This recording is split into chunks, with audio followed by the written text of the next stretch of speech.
Hello दर्शक बंधु नमस्कार मु अभी स्वागत करुच्ची सूर्य अभी ब्लगर गोटे नुआ एपिसोड आज वीडियो हूँ एक सूचना मझे मझे मु अनेक लिंक रे अनेक ग्रुप रे छाड़े इमानुएल प्रे ग्रुप यही ग्रुप विषय में किसी कहवाक चाहूँगी। यही ग्रुप आरंभ है जुलाई मास 2021 मसीह। हाँ दर्शक बंधु 6 वर्ष है यार कंटिन्यूसली आज पर्यंत चालू अच्छी। पुणी यार होस्ट होती आमर जगदीश नाग आज्ञा आई ग्रुप्र लक्ष्य इमानुएल अर्थ आम मान सहित ईश्वर। यही ग्रुप्र लक्ष्य हूँ आमे पढ़ा पुणी अन्य मानक बढ़ाइबा। विशेषकर मुझे ग्रुप रे जड़ित हली प्राय 1.5 वर्ष हम बहुत खुशी अटे यही ग्रुप रे जेहेतु अनेक यही ग्रुप रे अनेक बिशप पास्टर माने यीशुंकर वाक्य प्रचार करती अनेक अनेक जीवन परिवर्तन भी आसी। मु कहले हेबनी जे मु परिवर्तन हेछि कि नाही, बट लोक माने देखिले से माने कहबे जे हाँ निश्चित भाव में किसी ना किसी आंक पाखे परिवर्तन आसी। यह ही यार उद्देश्य। विशेषकर यही ग्रुप्र गोटे लक्ष्य भी मुझे देखा पाइले और मुझे पार्टिसिपेट भी कली जे इमानुएल प्रे ग्रुप अनेक डिस्ट्रिक्टर प्राय मुझे जानवर 25टा डिस्ट्रिक्टर किसी ना किसी ग्रुप जड़ित हुए। यार 3टी यही ग्रुप रे 3टी प्रेयर कराए सका 3:45 ରୁ 6:30 पुणी मध्याह्न समय 2:30 ରୁ 5टा पुणी रात्रि समय 7टा ରୁ 9टा दिन को 3 थर यार कार्यक्रम हुए। विशेषकर धन्यवाद देवी आमर होस्ट आज्ञा जगदीश नाग आज्ञा को बहुत सुंदर भाव से परिचालना करती। आज को 6 वर्ष है प्रति वर्ष यार एनुअल फंक्शन भी हुए।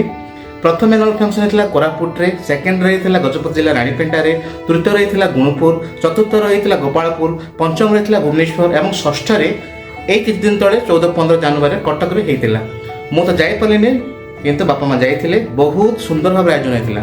तो मुझे कही रखा चाहूँगी जे यही ग्रुप जदि कौन सदस्य भितर कौन मृत्यु घटे कि मेडिकल ट्रीटमेंट हुए कि कौन तो यही ग्रुप प्रत्येक सदस्य किसी ना कि हस्त बढ़ाई था। मुझे गोटे सुजोग पाई आमर भुवनेश्वर जन सदस्य माँ एक्सपायर कर आम से गेट टुगेदर हेलु तार गोटे छोट वीडियो मुझे शेयर करुँची देखु। एवं जदि संभव होती इमानुएल प्रे ग्रुप रे अधिक अधिक जड़ित होगा अनुरोध करुँची। धन्यवाद नमस्कार।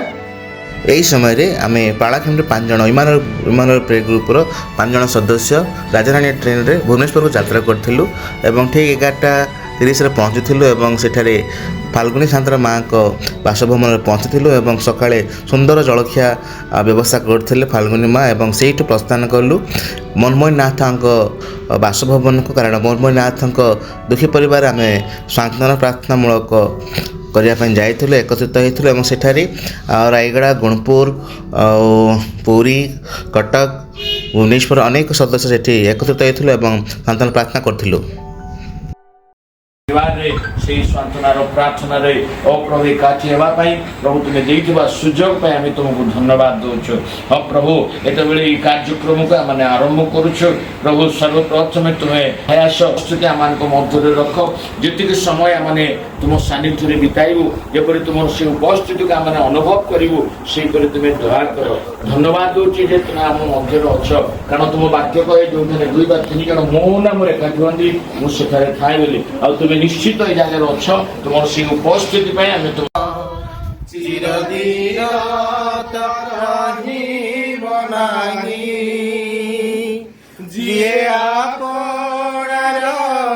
सबु देव पर जिए आपणार सबु देव पर केही संगत रहिबे नाही रे चिरदिन रहिब नाही।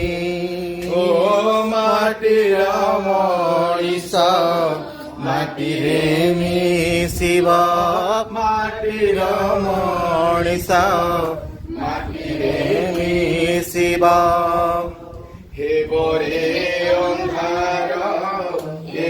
এই সময় মানে প্রথম পর্যায়ে বাক্য শুনিবা, দ্বিতীয় পর্যায়ে বাক্য শুনিবা, তৃতীয় পর্যায়ে বাক্য শুনিবা। তেণু ସମୟକୁ ଆମେ ସମ୍ମୁଖରେ ରଖି ବାକ୍ୟକୁ ଉତ୍ସାହିତ ପାଇଁ କିଛି କିଛି ଆମେ ବାକ୍ୟ ଦ୍ୱାରା ଶିକ୍ଷା ପାଇବା, ପରାମର୍ଶ ପାଇବା ଆଉ ସହଭାଗିତା କରିବା।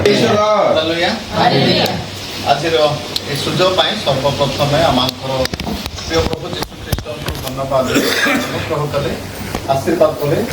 ଆଜି ମଧ୍ୟାହ୍ନ ସମୟରେ ଆଉ ତାର ପୁଣି ଦିଦିଙ୍କ ପରିବାରରେ ଆମମାନଙ୍କୁ ଏକାଠି ହେବା ପାଇଁ ଭିନ୍ନ ଭିନ୍ନ ସ୍ଥାନରୁ ସାମଗ୍ରୀ ସଂଗ୍ରହ କରି ଏ ସକାଳ ପରିବାରରେ ଅଳ୍ପ ସମୟ ବସି ପରିବାର ପାଇଁ ପ୍ରାର୍ଥନା କରୁ କରୁ ପରିବାରରେ ଶାନ୍ତି ସାନ୍ତ୍ୱନା ଦେବା ପାଇଁ ସୁଯୋଗ ଦେଇଥିବାରୁ ମୁଁ ପ୍ରଭୁଙ୍କୁ ବିଶେଷ ବିଶେଷ ଧନ୍ୟବାଦ ଦେଉଛି। ତାଙ୍କ ଉପସ୍ଥିତି ପାଇଁ ପ୍ରଭୁଙ୍କର ପ୍ରଶଂସା, ପ୍ରଭୁଙ୍କର ଗୌରବ। ଏବଂ ଇମାନୁଏଲ ପ୍ରେୟାର ଗ୍ରୁପ୍ ପାଇଁ ମୋତେ ଧନ୍ୟବାଦ ଦେଉଛି। ଏ ପ୍ରକାର ଏକ ସୁନ୍ଦର ପଦକ୍ଷେପ ନେଇଛନ୍ତି। ଏ ପ୍ରକାର ଦୁଃଖ ସମୟରେ, କଷ୍ଟ ସମୟରେ ଆମ ଉପସ୍ଥିତ ଅନ୍ୟମାନଙ୍କୁ ଶାନ୍ତି ସାନ୍ତ୍ୱନା ଦେଇଥାଏ। ସେଥିପାଇଁ ଏ ପଦକ୍ଷେପ ପାଇଁ ଧନ୍ୟବାଦ ଦେଉଛି। ବହୁତ ଦୂରରୁ ଆଉ ପ୍ରଭୁଙ୍କ ଲୋକମାନେ ଆଉ ଭାଇ ଭଉଣୀମାନେ କଷ୍ଟ କରିକି ଜର୍ଣ୍ଣି କରିକି କାଲିଠୁ ଆସିଛନ୍ତି। ଆଉ ସେମାନଙ୍କ ମେଡ଼ିକେସନ୍ ପାଇଁ ମଧ୍ୟ ମୁଁ ପ୍ରଭୁଙ୍କୁ ଧନ୍ୟବାଦ ଦେଉଛି। ଆଉ ସେମାନଙ୍କୁ ଆଶୀର୍ବାଦ କରନ୍ତୁ, ନେତୃତ୍ୱ ନେଉଥିବା ଆଉ ଜଗଦୀଶ ସାର୍ଙ୍କୁ ମଧ୍ୟ ବାହୁଲ୍ୟ ଭାବରେ ଆଶୀର୍ବାଦ କରନ୍ତୁ। ଆଜିର ଏହି କାର୍ଯ୍ୟକୁ ଆମମାନଙ୍କର ଲିମା ସାର୍ ଲିଡ୍ କରୁଛନ୍ତି। ତାଙ୍କ ନିକଟରେ ମଧ୍ୟ ମୁଁ ବିଶେଷ ବିଶେଷ ଧନ୍ୟବାଦ ଦିଏ। ବହୁତ ସମୟ କହିବେ, ଖୁବ୍ କମ୍ ସମୟ କହିବି। ପ୍ରଭୁ ଆମମାନଙ୍କ ସହିତ କଥାବାର୍ତ୍ତା କରିବେ। ଆଉ ପ୍ରଭୁଙ୍କ ଦାସମାନେ ଅଛନ୍ତି, ସେମାନେ ନିଶ୍ଚିନ୍ତ ଭାବରେ ଆପଣ ବ୍ୟବହାର କରିକି ଆମକୁ ଉତ୍ସାହିତ କରିବେ। ମୋ ସହିତ ବାହାର କରିବେ ପ୍ରକାଶିତ ବାକ୍ୟ 14 ଅଧ୍ୟାୟର 13 ପଦ। ପ୍ରକାଶିତ ବାକ୍ୟ 14 ଅଧ୍ୟାୟର 13 ପଦ ଆମେ ପଢ଼ିବା। ପୁଣି ମୁଁ ସ୍ୱର୍ଗରୁ ଏହି ବାଣୀ ଶୁଣିଲି, ଲେଖ, ଯେଉଁମାନେ ଏଇଠି ପ୍ରଭୁଙ୍କଠାରେ ଥାଇ ମରନ୍ତି ସେମାନେ ଧନ୍ୟ। ହଁ, ଆତ୍ମା କହୁଛନ୍ତି ସେମାନେ ଆପଣା ଆପଣା ପରିଶ୍ରମରୁ ବିଶ୍ରାମ ପ୍ରାପ୍ତ ହେବେ, କାରଣ ସେମାନଙ୍କ କର୍ମ ସେମାନଙ୍କର ଅନୁବର୍ତ୍ତୀ ହେବ। ଆମେ ଏଇଠି ପ୍ରକାଶିତ ବାକ୍ୟ ଭବିଷ୍ୟତର କଥା। ଭବିଷ୍ୟତରେ କ'ଣ କ'ଣ ଘଟିବ ତାର ଏକ ସମସ୍ତ ବିବରଣୀ ପ୍ରକାଶିତ ବାକ୍ୟରେ ଲେଖା ଅଛି। ତେଣୁ ତାକୁ କୁହାଯାଏ ଆଡଭାନ୍ସ ହିଷ୍ଟ୍ରି ବା ପରବର୍ତ୍ତୀ ସମୟର ଇତିହାସ ବୋଲି ତାକୁ କୁହାଯାଏ।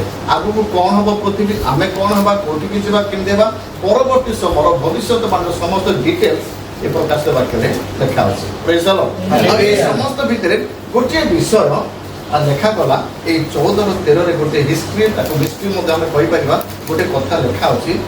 ଅନେକ ଗୁଡ଼ିଏ କଥା କହୁ ଗୋଟେ ବାଣୀ ପ୍ରେରିତ ଜହନ ଗୋଟେ ଶୁଣୁଛନ୍ତି। ପାପ ନାମକ ରୂପରେ ଗୋଟେ ଆଉ ବାଣୀ ଶୁଣୁଛନ୍ତି। ଆଉ ସେ ବାଣୀ ଉପରୁ ଆସୁଛି। ସେ କହିଲେ ମୁଁ ସ୍ୱର୍ଗରୁ ଗୋଟେ ବାଣୀ ଶୁଣିଲି। ସେ କହୁଛନ୍ତି ମୁଁ ସ୍ୱର୍ଗର ଗୋଟେ ବାଣୀ ଶୁଣିଲି।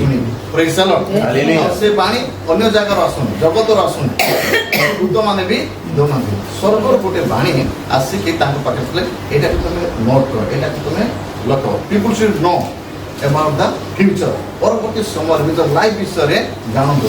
ମୃତ୍ୟୁ ପରେ କ'ଣ, ସମସ୍ତଙ୍କୁ ଗୋଟେ ରହସ୍ୟ ଥାଏ। ମୃତ୍ୟୁ ପରେ କ'ଣ ହେବ କେହି ଜାଣିନାହାନ୍ତି, କିନ୍ତୁ ଯେଉଁମାନେ ଖ୍ରୀଷ୍ଟିଆନ ଲୋକମାନେ ସେମାନେ ଜାଣିଛନ୍ତି ମୃତ୍ୟୁ ପରେ କ'ଣ।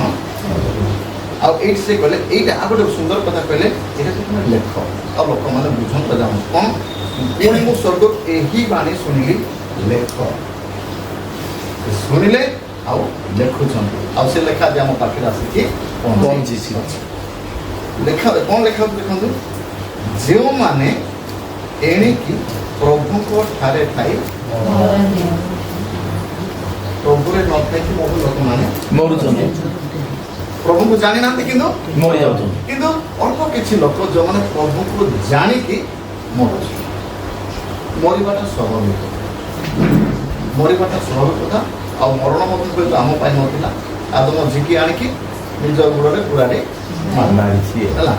ସେ କ'ଣ କରିଛି, ଅବାଧ ଯେତେବେଳେ ହେଲା, ଭୟ, ଅଭିଶାପ ଆଉ ସବୁଠାରୁ ହରଡ଼, ସବୁଠାରୁ ଡେଞ୍ଜର ବିଷୟ ହେଉଛି କ'ଣ, ମୃତ୍ୟୁ। କରୁଣାରେ ଆଶ୍ରୟ କରି ତାଙ୍କ ବିଧି ସବୁ ହୃଦୟ ଚଳି ଲକ୍ଷ୍ୟ ରଖି ପାଦ ଚିହ୍ନ ଯିବି ମୁଁ ଅନୁସରି ଲକ୍ଷ୍ୟ ରଖି ପାଦ ଚିହ୍ନ ଯିବି ମୁଁ ଅନୁସରି ପ୍ରଭୁ କରୁଣାରେ ଆଶ୍ରୟ କରି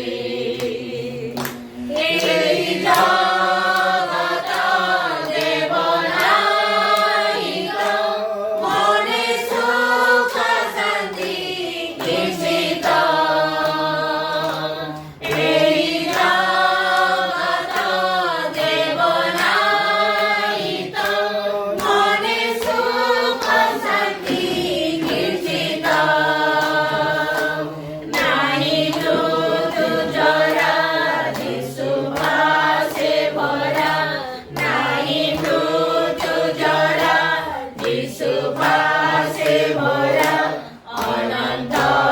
ଜୀବନର ଝରି ପ୍ରଭୁ କରୁଣାରେ ଆଶ୍ରୟ କରି ମହମବତୀ ଜଳେ ଯେମିତି ଶେଷରେ ବଜାଏ ଝଟକି ମହମବତୀ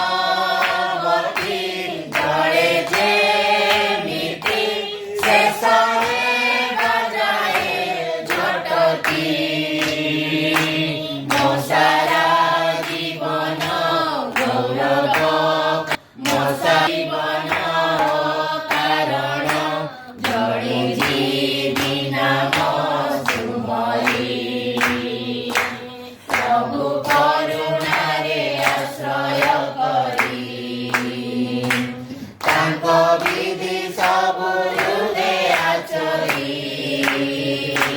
ଲକ୍ଷ୍ୟ ରଖି ପଦ ଚିହ୍ନ ଯିବି ମୁଁ ଅନୁସରି ଲକ୍ଷ୍ୟ ରଖି ପଦ ଚିହ୍ନ ଯିବି ମୁଁ ଅନୁସରି ପ୍ରଭୁ କରୁଣାରେ ଆଶ୍ରୟ କରି ଯେଉଁ ସେବା କଲା ଭଳି କରନ୍ତୁ ତ ସେଇ ସନ୍ତାନ ବଳର ସନ୍ତାନ ମାନେ ବୃଦ୍ଧ ଲୋକମାନଙ୍କର ମୁକୁଟ ପୁଣି ସନ୍ତାନ ସେମାନଙ୍କ ପିତୃଗଣ ସନ୍ତାନ ମାନଙ୍କର ସନ୍ତାନ ବୃଦ୍ଧ ଲୋକମାନଙ୍କ ପାଇଁ ମୁକୁଟ। ଆପଣ ଦେଖନ୍ତୁ ଅବ୍ରାହମ ଇସାହାକ ଯାକୁବ ଦେଖି ଯାଆନ୍ତୁ ତାଙ୍କର ପିଢ଼ି ଦେଖି ଯାଆନ୍ତୁ। ଅବ୍ରାହମଙ୍କ ସନ୍ତାନ ହଉଛନ୍ତି ଇସାହାକର ସନ୍ତାନ ହଉଛି ଯାକୁବ। ସିଏ ଅବ୍ରାହମଙ୍କର ମୁକୁଟ। ତେଣୁ ଆଜି ପରିବାରରେ କର୍ତ୍ତା କର୍ତ୍ତି ତାଙ୍କ ପିତାମାତାଙ୍କ ପାଇଁ ମୁକୁଟ। ତାଙ୍କ ପିତାଙ୍କର ପିତାମାନଙ୍କ ପାଇଁ ମୁକୁଟ। ଆଉ ସେମାନଙ୍କର ଏମାନେ ହଉଛନ୍ତି ଗୌରବ। ତେଣୁ ଆମେ ପ୍ରଭୁଙ୍କର ବାକ୍ୟ ଯେତେବେଳେ ଗୃହକୁ ନେଇକି ଆସିଛୁ ଆମେ ତ ତାଙ୍କ ପାଇଁ କିଛି କେବେ ଆମେ କୌଣସି ମୃତ୍ୟୁ ଲୋକ ପାଇଁ ଆମେ ବାକ୍ୟ ଦେଇପାରିବା ନାହିଁ କାରଣ ଷ୍ଟ୍ରିକ୍ଟଲି ମନା ହେଇଛି। କିଏ କିଏ କୁହନ୍ତି ଯୀଶୁ କାନ୍ଦିଲେ ଲାଜାରଙ୍କ ପାଇଁ ଯୀଶୁ କାନ୍ଦି ନଥିଲେ ଲାଜାରଙ୍କ ପାଇଁ ଲାଜାର ମରିଗଲେ ବୋଲି କାରଣ ସେ ଦାଉଦ ବଂଶରୁ ଆସିଛନ୍ତି ବାଇବଲ ଗ୍ରୁପ ଦେଇଦିଏ ତା ବିଷୟରେ ଆଉ କହିବା ଯିବାନି। ତେଣୁ ଆମେ ଆସିଛୁ ଏ ପରିବାରରେ ପ୍ରଭୁଙ୍କର ପାଇଁ ସାକ୍ଷୀ ହବ। ବାକ୍ୟ ଶୁଣିବା ପାଇଁ ଉତ୍ସାହ କି ପ୍ରେଜ୍ ଦ ଲର୍ଡ। ସନ୍ଧ୍ୟାରାଣୀ ଆଜ୍ଞା ଧନ୍ୟବାଦ ସେ ମଧ୍ୟ ଉତ୍ସାହିତ। ତେଣୁ ଆସନ୍ତୁ ସାରଙ୍କ ପାଇଁ ଗୋଟେ ଉଚ୍ଚ କରତାଳ ଆମମାନଙ୍କର ପ୍ରିୟ ଗାଁଟା ଆଜ୍ଞାଙ୍କ ପାଇଁ ଉଚ୍ଚ କରତାଳ। ସେ ହଉଛନ୍ତି ଟିକେ ଗୋଟେ ବାଟ ଠିଆ ହୁଅନ୍ତୁ। ମାନଙ୍କର ଇମାନୁଏଲ ପ୍ରେୟର ଗ୍ରୁପର କହୁଛି ରୁହନ୍ତୁ ଟିକେ ଇମାନୁଏଲ ପ୍ରେୟର ଗ୍ରୁପର ଆଉ କଟକ ମହାଶବରୀର ମେ ପଠନ୍ତି। ପ୍ରେଜ୍ ଦ ଲର୍ଡ। ପ୍ରେଜ୍ ଦ ଲର୍ଡ। ପ୍ରେଜ୍ ଦ ଲର୍ଡ। ପ୍ରେଜ୍ ଦ ଲର୍ଡ। ବସନ୍ତୁ। ଧନ୍ୟବାଦ ପ୍ରଭୁଙ୍କ ଲୋକମାନଙ୍କ ପାଇଁ ଧନ୍ୟବାଦ। ନାଇଁ ପରେ ଆଉ ବାକ୍ୟ ଶୁଣିବା ବର୍ତ୍ତମାନ ଆମେ ସମସ୍ତେ ନିରବ ହେବା। ପ୍ରଭୁଙ୍କର ମହାନାମର ଧନ୍ୟବାଦ ଦଉଛି। ପ୍ରଭୁ ଆଜି ଆମକୁ ସୁନ୍ଦର ସୁଯୋଗ ଦେଲେ ଆଉ ଏ ପରିବାରରେ ମାନେ ଏକାଠି ହେଇଛୁ। ଆଉ ଏକ ମୃତ୍ୟୁର ଘଟିଥିଲା ଗତ କିଛି ଦିନ ତଳେ। ଆଉ ପ୍ରଭୁଙ୍କର ଦାସୀ 94 ବର୍ଷରେ ଆଉ ପ୍ରଭୁଙ୍କ କୋଳକୁ ଯାଇଛନ୍ତି। ଏଇ ଯୋଉ ପରିବାରରେ ଆଜି ଆମେ ଏକାଠି ହେଇଛୁ ଆମକୁ ପ୍ରଭୁ ଆଜି ଗୋଟିଏ ବିଷୟ ମୁଁ ବେଶୀ ସମୟ କହିବେନି ସମସ୍ତେ ଆପଣମାନେ ଜାଣିଛନ୍ତି। ପ୍ରଭୁଙ୍କ ଦାସମାନେ ବି ଅତି ସୁନ୍ଦର ବାକ୍ୟ ଦେଲେ ଉତ୍ସାହିତ ମୁଁ ବି ଶୁଣୁଥିଲି ଉତ୍ସାହିତ ହଉଥିଲି। ଆଉ ମୁଁ ବି ଟିକେ ଚାହୁଁଥିଲି ମୁଁ ଟିକେ ପଛରେ ରହିବି ବୋଲି କାହିଁକିନା ତାଙ୍କର ମେସେଜ ଗୁଡ଼ା ମୋର ଟିକେ ଶୁଣିବା ପାଇଁ ଚାହୁଁଥିଲି। ପ୍ରେଜ୍ ଦ ଲର୍ଡ। କାହିଁକିନା ପ୍ରଭୁଙ୍କ ଲୋକମାନଙ୍କର ମେସେଜ ଟିକେ ଯୋଉଟା ତ ଗୋଟେ ତ ଛୁଇଁବ ନା ହୃଦୟକୁ ସେଥିପାଇଁକା ତାଙ୍କର ଗୋଟେ ବାକ୍ୟ ମୋତେ ଛୁଇଁଲା। ଆଉ ପ୍ରଭୁଙ୍କ ଦାସ ଯେତେବେଳେ କହିଲେ ସେଇଟା ବି ମୋତେ ଟିକେ ଛୁଇଁଲା। ତେଣୁ ସେ ଦିଟା ଯାକର ଯୋଉ ସ୍ପିରିଟଟା ଶକ୍ତିଟା ମୋତେ ଟିକେ ଛୁଇଁଲା। ପ୍ରେଜ୍ ଦ ଲର୍ଡ। ତେଣୁ ଯାହା ବି କହିବି ଅଳ୍ପ କିଛି କହିବି। ପ୍ରେଜ୍ ଦ ଲର୍ଡ। ଆମର ଡାଇଲଗ ଅଛି ନା 3ଟା ଡାଇଲଗ ଅଛି ବାଇବଲରେ ଅଛି। ବାଇବଲରେ 2ଟା ଅଛି କିନ୍ତୁ ସଂସାରରେ 3ଟା ଡାଇଲଗ ଅଛି। କଣ ନା ଉଲ୍ଲଙ୍ଘ ହେଇ ଆସିଛୁ ଯୋଉଟା ଆଇବ ମଧ୍ୟ କହିଲେ ପ୍ରଥମ ପର୍ବର 22 ପର୍ବ। ଆଉ ଗୋଟେ ଡାଇଲଗ ଅଛି ଯେ କିଛି ନେଇକି ଆସିନୁ କିଛି ନେଇକି ଯିବୁ, ଏଇଟା ବିଜାତି ମାନେ ବି କହୁଛୁ। ଆଉ ଗୋଟେ ଡାଇଲଗ ଅଛି ଖାଲି ହାତରେ ଆସିଛୁ, ଖାଲି ହାତରେ। ହାଲେଲୁୟା। କେହି ଆମ ସଙ୍ଗେ ଯିବେ ନାହିଁ, ଆମେ ଏକଲା ଆସିଛୁ ଏକଲା ଯିବୁ। ଏଇଟା ହଉଛି ଡାଇଲଗ ହେଲା। କିଛି ଆଣିନୁ କିଛି ନବୁନୁ, ଏକଲା ଆସିଛୁ ଏକଲା ଯିବୁ। ଏଇଟା ତିନିଟା ଯାକ ଡାଇଲଗରୁ ଏଇ ଯୋଉ ଦିଟା ଡାଇଲଗ ସେଟା ବାହାର ବିଜାତି ମାନେ ମଧ୍ୟ କହିବେ, ସେଟାକୁ ମାନେ ଗୀତ ଆକାରରେ ବି ସେମାନେ ତାକୁ କରିଛନ୍ତି। ସେ ଯାହା ବି ହଉ, ବାଇବଲ କିନ୍ତୁ ସେଟାକୁ କେବେ ବି ଗ୍ରହଣ କରେନି। ଉଲ୍ଲଙ୍ଘ ହେଇକି ଆସିଛୁ, ଉଲ୍ଲଙ୍ଘରେ ଯିବୁ, ଏଟା ଜଗତ ଲୋକମାନେ କହିପାରନ୍ତି, କିନ୍ତୁ ବାଇବଲ ତାକୁ କେବେ ବି ସ୍ୱୀକାର କରେ। କାହିଁକି ଆମେ ଉଲ୍ଲଙ୍ଘ ହେଇକି ଆସିଛୁ, ଏଟା ସତ କଥା। ଉଲ୍ଲଙ୍ଘ ହେଇକିନା ଆମେ ଯିବୁ ବୋଲି ଆୟୁବ କହିଛନ୍ତି। ଆୟୁବଙ୍କ ସମୟରେ ନୂତନ ନିୟମ ନଥିଲା, ଯାଥିପାଇଁକା ଆମର ଚକ୍ଷୁ ଉନ୍ମୋଚନ ହେଇନଥିଲା। ସେତେବେଳେ ଆୟୁବଙ୍କର ଯାହା ଦର୍ଶନ ତାହା ହିଁ ସେ ପ୍ରକାଶ କଲେ, କହିଦେଲେ। କିନ୍ତୁ ପରବର୍ତ୍ତୀ ସମୟରେ ଯେତେବେଳେ ନୂତନ ନିୟମ ଆମକୁ ପ୍ରଭୁ ଦେଲେ, ଆମର ଆଖି ସବୁ ଖୋଲିଲା। ଆଉ ଯୋଉଥିପାଇଁକା ସେ ବାକ୍ୟକୁ ମୁଁ ବିଶ୍ୱାସ କରେ, ଆମେ ଉଲ୍ଲଙ୍ଘ ହେଇକି ଆସିଛୁ ସତ, କିନ୍ତୁ ଗଲା ବେଳେ ଆମେ ଉଲ୍ଲଙ୍ଘ ହେଇଯିବୁ, କାହିଁକି ନା ଯେତେବେଳେ ଆଦମ ହବା, ମୁଁ ବାଇବଲ କୋଉଠି ଦେଖିଲି, ସମସ୍ତେ ଜାଣିଛନ୍ତି, ଖାଲି ସେ ପଦଟା ଖାଲି ପଢିଦିଅ। ଆୟୁବ 1 ପର୍ବର 22 ପଦ ବୋଧେ 21 ପଦ। ଓକେ। ଆଉ ସେ କହିଲା, ମୋ ମାତାର ଗର୍ଭରୁ ଉଲ୍ଲଙ୍ଘ ଆସିଅଛି ଓ ମୁଁ ଉଲ୍ଲଙ୍ଘ ହୋଇ ସେଠାକୁ ଫେରିଯିବି। ସଦାପ୍ରଭୁ ଦେଲେ ଓ ସଦାପ୍ରଭୁ ନେଇ ଅଛନ୍ତି, ସଦାପ୍ରଭୁଙ୍କ ନାମ ଧନ୍ୟ ହେଉ। ହାଲେଲୁୟା। ଏଇ ପଦ ଆମେ ଦେଖୁଛୁ, ଯେତେବେଳେ ଆଦମ ହବା ପାପ କଲେ, ସେତେବେଳେ ଲେଖା ହଉଛି ସେମାନେ ଉଲ୍ଲଙ୍ଘ ହେଲେ ନା, ଆଉ ଗୋଟେ ପତ୍ରକୁ ସେମାନେ ବସ୍ତ୍ର କରି ପିନ୍ଧିଲେ। ଆପଣମାନେ ଜାଣିଛନ୍ତି, ଖାଲି ଆପଣ ମନେ ପକେଇ ଦଉଛନ୍ତି। କିନ୍ତୁ ଯେତେବେଳେ ପ୍ରଭୁଙ୍କ ପାଖକୁ ସେମାନେ ଆସିବା ଆଗରୁ ଲେଖା ହଉଛି, ପ୍ରଭୁ ଏକ ମେଷ ନେଇ ତାକୁ କାଟି ଚମଡ଼ାକୁ କଣ କରିଲେ, ବସ୍ତ୍ର କରି ପିନ୍ଧେଇକିନା ତାଙ୍କ ସାମ୍ନାରେ ଛିଡା କଲେ। ହାଲେଲୁୟା। ତାର ଅର୍ଥ ହଉଛି, ପ୍ରଭୁଙ୍କ ସାମ୍ନାରେ ଯେତେବେଳେ ଆମେ ଛିଡା ହେବା, ସେତେବେଳେ ଉଲ୍ଲଙ୍ଘ ହେଇନାହିଁ, ବସ୍ତ୍ର ପରିଧାନ କରି ଆମେ ଛିଡା। ଆଚ୍ଛା, ଯଦି ଆମେ ମରିବୁ ଯାଉଛୁ, ସ୍ୱର୍ଗକୁ ଯାଉଛୁ, ଆମ ଭିତରେ ଗୋଟେ ବସ୍ତ୍ର ଅଛି, ବସ୍ତ୍ର ପ୍ରଭୁ ଦଉଛନ୍ତି। ସେ ବସ୍ତ୍ର କଣ? ଗାଲାତି 3 ପର୍ବର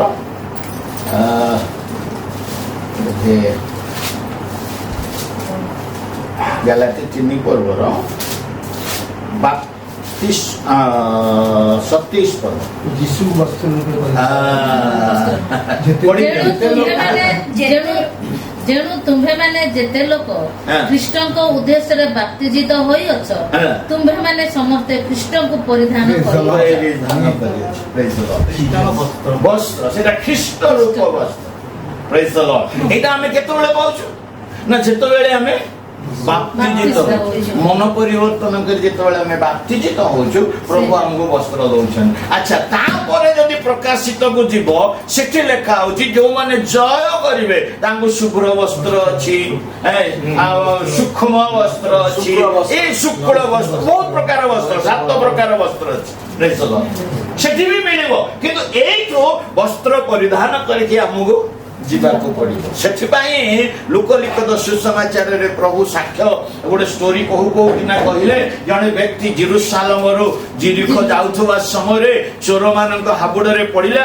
ଆଉ କଣ ହେଲା, ସେ ଚୋରମାନେ ତାକୁ ଦରମରା କରି ମାରିଲେ, ଆଉ ତାର ବସ୍ତ୍ର ଛଡାଇଲା। ସେଥିପାଇଁକା ପ୍ରଭୁ ଯୀଶୁ ଗୋଟେ କଥା କହନ୍ତି, ବାଇବଲରେ ଆମେ ଜାଣିଛୁ ଯେ ତୁମର ବସ୍ତ୍ରକୁ ତୁମେ ତୁମ ବସ୍ତ୍ର ଯେପରି ମଳିନ ନ ହୁଏ, तुम वस्त्र जेपरि तुम ठारू केही छड़ाई न निए सेथिबाई तुमर दिया जाइतिबा से पवित्र वस्त्र को तुमे कोन कर हालेलुया ये चली गला ताको कथा पे हमें चिंता करबा नै 98 इयर्स सॉरी 94 इयर्स 94 इयर्स रे मां चली गले ताको विषय में चिंता करी किछि नै किंतु भाई गोटे कथा कहउदिले जे मरण रे सर भाई प्रभु दास कहउदिले मरण रे गोटे साइलेंस मैसेज से माने देकी जाई छै और साइलेंस मैसेज कौन से साइलेंस मैसेज ना मु जाउछि वस्त्र पिंधिकी तमे भी वस्त्र पिंधिकी मो पाखु आसी आमीन कि परिवार मखरे किछि तो आमे देई पारुनु तथापि जहा इमानुएल प्रेयर ग्रुप जहा नियम करिछि सेही नियम को पालन करिबु आ सेही नियम पालन कले बेले निश्चित भाबरे प्रभुर दास दासी ग्रहण कले आमे खुशी हेबु ता पूर्व शुणिथिलु जे जेटा हबनी निश्चय ग्रहण करबाको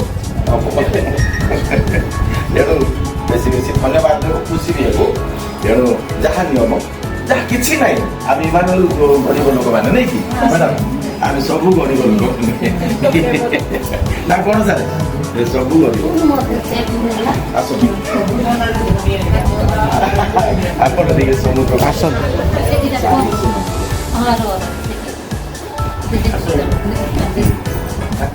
समस्त क्या माल बेल्ट में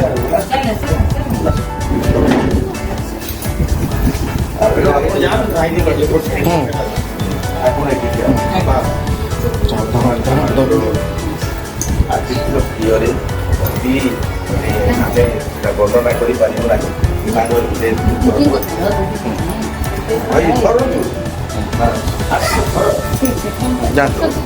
ଆପଣ ପଛରେ ଆମେ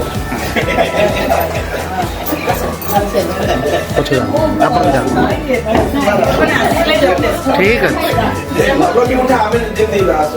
ओके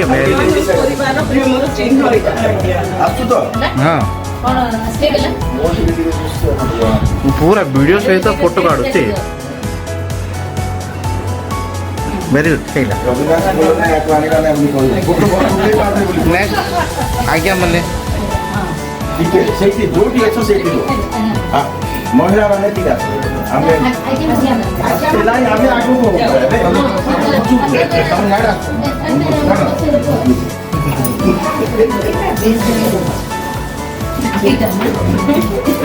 ଧନ୍ୟବାଦ ନାନ୍ସି ଅସୁବିଧା ନାହିଁ ହ୍ୱାଇଟ୍ ଟା ଚେକ୍ କରନ୍ତୁ ରାଉଣ୍ଡ ହ୍ୱାଇଟ୍ ନାଇଁ ହ୍ୱାଇଟ୍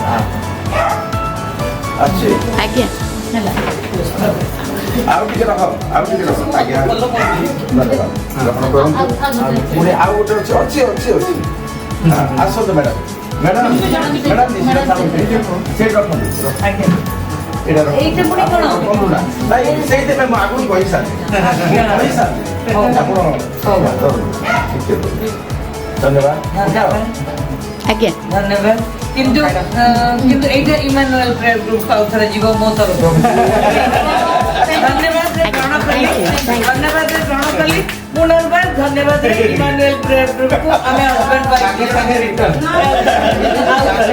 ଆପଣମାନଙ୍କର ଆମର ଗ୍ରୁପର କାମ ଲାଗିବ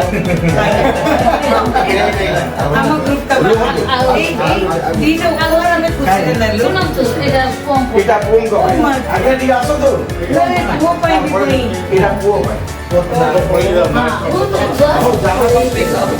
Thank you. ଆଜ୍ଞା ନେଲେଣି ପୁଅ ପାଇଁ ଆଜ୍ଞା कैमरा मैन कैमरा वुमेन ହଁ କେମିତି ठीक है ଆଉ ଟିକେ ରହନ୍ତୁ ଆଉ ଟିକେ ରହନ୍ତୁ ନା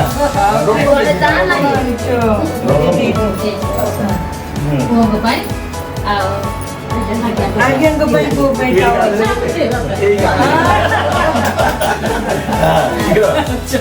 ଆଜ୍ଞା ହେଇଗଲା ଓକେ ଗୁଡ୍ ଆନନ୍ଦ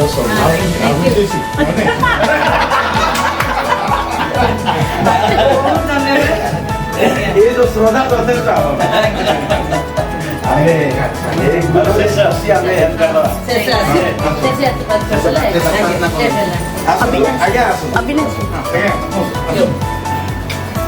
ଆମର ଓଡ଼ିଶା ପ୍ରାର୍ଥନା କରିବେ ସକଳ ବିଷୟ ନେଇ क्लोज है क्लोज क्लोज है क्लोज ସମସ୍ତ ବିଷୟ ନେଇ ପ୍ରାର୍ଥନା କରିବେ ତାପରେ ଆମମାନଙ୍କର ପାଳକ ମହୋତ୍ସବ ଆସିବାର ଆମେ ସମସ୍ତଙ୍କୁ ଓକେ ଏପଟେ ଯାଆନ୍ତୁ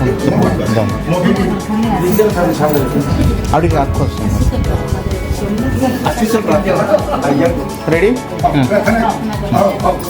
ପ୍ରାର୍ଥନା କରିବା ଶୀଘ୍ର ସାରିବା ପ୍ରଭୁ ଧନ୍ୟବାଦ ଦଉଛି ପ୍ରତିଟି ବିଷୟ ପାଇଁ ତୁମେ ବାକ୍ୟ ଦେଲ ସାକ୍ଷ୍ୟ ଦେଲ ପ୍ରଶଂସା ଦେଲ ସବୁ ପ୍ରଶଂସା ଗୌରବ ତୁମେ ନେଲ ପ୍ରତିଟି କାର୍ଯ୍ୟ ତୁମର ଇଚ୍ଛା ମତେ ତୁମେ କଲ ସେଥିରେ ମତେ ଧନ୍ୟବାଦ ପିତା ଯୀଶୁଙ୍କ ନାମରେ ମାଗୁଛି ଆମେନ୍ ଆଜି ଆମ୍ଭମାନଙ୍କର ସ୍ୱର୍ଗସ୍ଥ ପିତା ତୁ ମାନ୍ୟରୁ ତୁମ ରାଜ୍ୟ ଆସୁ ଯେପରି ସ୍ୱର୍ଗରେ ସେପରି ପୃଥିବୀରେ ତୁମର ଇଚ୍ଛା ସମ୍ଭୟ ଆଜି ଆମମାନଙ୍କୁ ଦୈନିକ ଆହାର ଦିଅ ଆମେ ଯେପରି ଆପଣମାନଙ୍କୁ କ୍ଷମା କରିଅଛୁ ସେପରି ପରୀକ୍ଷାରେ ମାତ୍ର ମଙ୍ଗଳ ରକ୍ଷା ରାଜ୍ୟ ପରାକ୍ରମ ଗୌରବ ଆମେନ୍ ଯେତେବେଳେ ପିତା ପରମେଶ୍ୱର ତୁମର ଦୟା पुत्र परमेश्वर तुम्हारा अनुग्रह धर्मात्मा परमेश्वर तुम्हारा शक्ति चालना सहभागिता ये पुणी सब विशेषकर ये दिन परिवार में तुम दासदासी सहित आम परिवार सहित एवं आम जिते जन अच्छे आम समस्त सहित तुम संगे संगे रही साहाय्य एवं उपकार कर